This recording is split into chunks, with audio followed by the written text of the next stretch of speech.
Welcome everyone. To solve this particular inequality, we have to keep in mind that this inequality is actually consisted of two different inequalities. Okay, negative 1 is less than or equal to 2x minus 3, and again 2x minus 3 is less than 4. So we are going to split this up. So we have negative 1 and 2x minus 3 is greater than or equal to negative 1. Then we have 2x minus 3 which is less than 4. Well, for cosmetic purposes, we can rewrite this as, actually not this one, but this one. We can rewrite this as 2x minus 3 is greater than or equal to negative 1. Same thing. Absolutely same thing. We are just trying to have 2x minus 3 on the left side in both these situations. So we are going to solve this and we are going to solve this, and we will see what x gives us. Now first thing first, we need to remove that negative 3. What can we do? Well, 2x minus 3, we can add 3. And just like equations, to maintain the balance, we have to add 3 to the right side also. Same goes here. We have 2x minus 3. We are trying to make x isolated.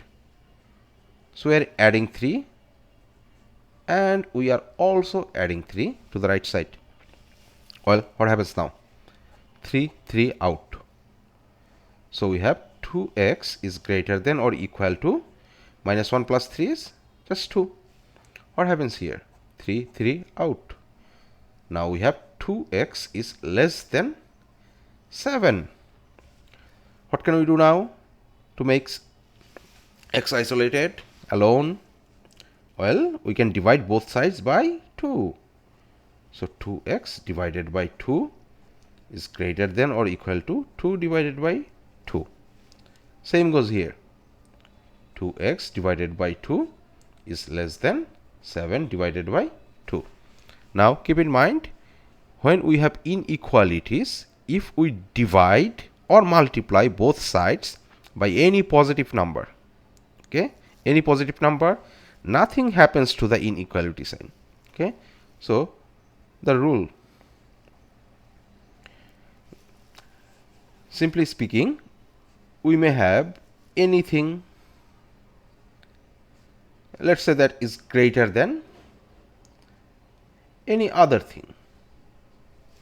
Now if we divide both sides by any positive number, so any positive number multiplied, and the same positive number should also be multiplied to that any other thing to the right side. Nothing happens to the inequality sign. But if we multiply or divide also, okay, this is not just about multiplication but also division. So if we multiply by a negative number, this inequality sign will flip. Okay, this is the rule we often get confused with. Now what are we doing? Multiplication and division, same thing. We're dividing by positive numbers, so nothing will happen to the inequality sign. Well, let's continue from here. So 2x divided by 2 will give us just x, which is greater than or equal to 1. 2x divided by 2 will give us also x, which is less than 7 over 2. Now it's time to plot these points on a number line. Let's have the number line. We have 0. Now the key points. 1, well, let's say 1 is approximately here. Then we have 2, 7 over 2. 7 over 2. What is 7 over 2? 7 over 2 is actually 3.5, isn't it? So we are going to have 3. After that we have 7 over 2. Okay. Now x is greater than or equal to 1. Mark 1. X is less than 7 over 2. mark 7/2. Now x is not just greater than 1, but it is also equal to 1.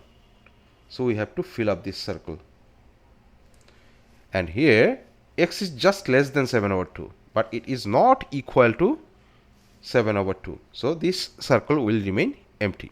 So all the values that are greater than or equal to 1, greater than or equal to 1, and all the values that are less than 7/2.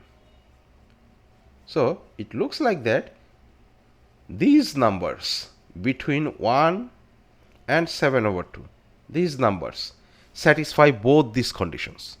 So that is the interval that represents the solution for x. So what will be x? Well, the solution is going to be x belongs to the interval 1 from 1, okay, 1 is the lesser number, 1 up to 7/2. Now 1 is included, so we are going to use the third bracket, but 7/2 is not included. We are going to use the first bracket. That's it. The inequality is solved. Thanks. See you again.